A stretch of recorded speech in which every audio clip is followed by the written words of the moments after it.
Hello friends, जय जगन्नाथ।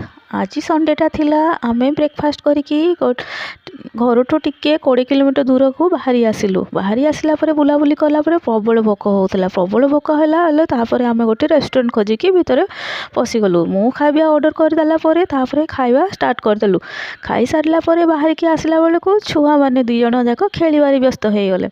सही जगहटा भी बहुत सुंदर हेइतला आ पागटा भी वेदरटा भी बहुत सुंदर करथिला। तो सेमान को भी खेलिबा पे मजा आस्तला। मु भी टिके सेमान को सहित बसिकी खेलिबथुले ताले मु तांको वीडियो टिके शूट करथिली आ मु टिके छिड़ाई की देखुथिली।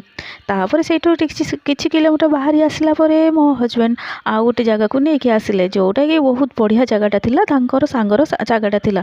तो आमे भीतर को आसिकी देखिला बेले को बहुत सुंदर परिवेश हेइतला। जेमिति माने पवन दौला, खरा भी हो नथला। तो बसवाई बुलवाई भी बहुत मजा लगुला। से प्ले एरिया थिला। तो मो दुई छुआ जाक से जाकि खेलवा स्टार्ट करदे।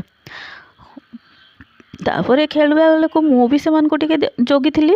मो हस्बैंड कहले मु टिके बुलिकी आसुची। एते सुंदर पवन दौला, एते सुंदर एटमोस्फियर थिला जे मते भी से जगहटा बहुत बढ़िया लगुला। से कैमेरा रे टिके शूट करदेली। खरा तो होनी, आराम रे बसिकी मु सेमान को देखुथली। सेमाने बहुत बढ़िया खेल रे एंजॉय करुथले। कहीं ना काली पुणी स्कूल खोली जिवो, तापर पुणी स्कूल पाठ पढ़ा रे व्यस्त हो जिवे। किछि समय सेठी वेट करला परे पुणी आमे घर को बाहरिबा पई प्रस्तुत हो गलु।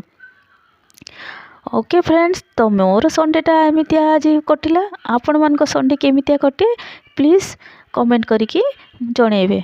मोर जदि ये वीडियोटा आपण मानको भल लागुछि तो प्लीज मोर वीडियोटा को लाइक शेयर सब्सक्राइब कर देबे। जय जगन्नाथ सांग माने।